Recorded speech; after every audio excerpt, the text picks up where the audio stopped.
The first full-length series to come from Star Wars Visions is now here. Let's talk about The Ninth Jedi this week on Exploring Hyperspace Lane.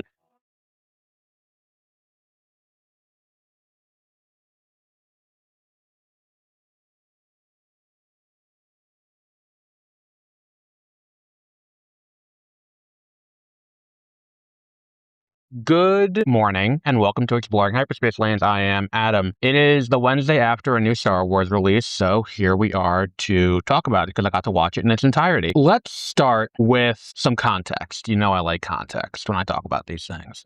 Back in 2018, there was this project that was put out primarily by not primarily, by Universal in conjunction with Unity, the video game engine, or 3D animation engine. And what this project was, is it allowed independent game developers access to notable historic IPs that had, I don't want to say languishing, because languishing implies that there was an attempt to do things with them. It's just kind of like, hey, we haven't really mined these IPs, and let's see what we can do with them that's kind of interesting and new. You can't use any of the established characters, but if you want to do a Back to the Future game or a Turok game or, anything like that, you have free reign to do it in this contest, and if you win the contest, we will publish your game. And it was this whole thing back in 2018. And I think at the time we talked about it on 30-minute reviews, and I was like, this is a really good idea. Because one of the things that's going to keep these franchises, these storied franchises alive, is that you got to get new blood in there. You can't just rely on the same people to go in there, or it's just not an IP that should be mined in that way. And then they ended up crowning a winner in October, and I don't think the game ever actually came out. Or I don't remember the game ever actually coming out, but doesn't mean it didn't. So all of that is to say that I'm a big fan of letting people take shots at IP and letting them be like, hey, here's some money, go and tell an interesting story. And that's kind of one of the really, the blessings and the curses of Star Wars Visions, where it's like you have these big, cool, you basically have like, do whatever you want in the world of Star Wars. You can't use any of the really, really big characters in a major leading role, and everything's going to be non-canon. But just, have fun with it. Like, go nuts. And that's like, okay, cool. I like, let's see how that goes. And to an extent, we also had that with Marvel with, what's it called?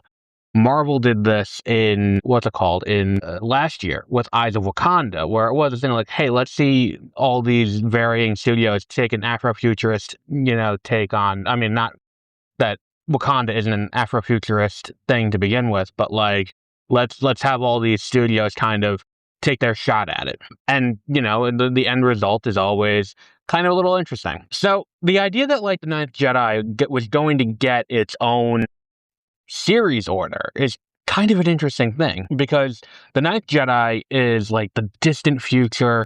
The Jedi and the Sith are gone. It feels very different. Like, and the way that I would define it is like, it feels like Star Wars owes a lot of its existence to Dune.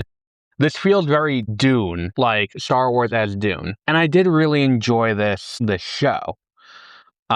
Do I think necessarily that it is perfect? No. I think that these Star Wars animated shows in any capacity always operate at their best when they commit to a style, and this one does. It has the correct aesthetic, and it feels really cool, and the fact that it is unmoored from the established continuity does give them freedom to really go out and try new things without feeling like, oh, we got to tie this back to the Skywalkers, we got to do that. It's just about telling an interesting story. Which is kind of like, when we look back, like Josie, one of her favorites is Darth Bane and things like that, because it is so far back, it doesn't need to tie in, and it does have that freedom.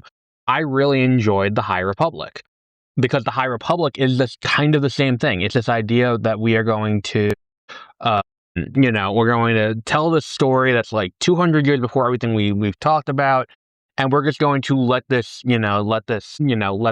live and be its own thing. And all of that really works. I'm not saying that the show itself is perfect by any stretch of the imagination. I feel that like you if you're gonna go into this, you're kind of gonna want to watch the episode of Visions that kind of spawned this whole thing. because it's not that it's like a heavy duty homework thing, but it's like I don't remember any of these characters. Like when did the episode of Visions come out? Was it season 2? Like that was years ago, and it was one short of like 10 that I watched in one night. Like I don't remember any of that shit. But it once you get back into the groove of it, it really works. And again, what makes it work is that because it's not, and I think that this gets to kind of the bigger issue with a lot of what goes on with Star Wars, especially in the modern era. Modern Star Wars is so heavily tied to its own lore. It's so, I don't want to say masturbatory because I feel like that is definitely the wrong word, but in a sense, it's very self-flating. Maybe that's the right word, where it is like, I mean, we're really just splitting sex euphemisms here, but like, the entire thing does come down to like you know what are we going to reference and can we coast on that? Like the most recent animated show was Maul, and we understand Maul, and we know who he is, so there's going to be an element of like, okay, if Maul does Maul things in the Maul show, then the Maul show will have been successful. Now I like the Maul show as Heat but in Star Wars, but I get that like the Maul show is going to have its contingency people who are like, oh fuck, that's cool that Maul is fighting Vader, um, despite the narrative hiccups that result from them encountering each other. And that's kind of the problem that I find myself facing in here. Or not problem, rather. It's the problem correcting itself, where I don't feel while watching this that I need to have a deep understanding of Star Wars to be able to fully enjoy this show to the fullest. And that's because it's like approximate knowledge of the Force and the Jedi and the Sith is more than enough to get you through this. And because it's not coasting on like existing characters and existing IP. I mean, it is Star Wars, but like we're not dealing with the existing storylines or anything like that because it is divorced from that fundamentally. It does put you in a place where it's like, okay, well, we do have to actually develop the characters now. And that's not strictly a knock on the animated shows or on Kenobi or on, anything like that. But like, yes, the character work does need to be done fairly heavily, excuse me, to keep people on board, with this show, which is, very different. It's a very different beast from everything else we've seen. Not just in display mode, but in its canon status. And that's the other thing too, is that it's like I can compare this to the other anime spin-off that we had in recent years, which was Rick and Morty the anime. And this does what Rick and Morty the anime did very well, which is very specifically lampoon a certain style of anime.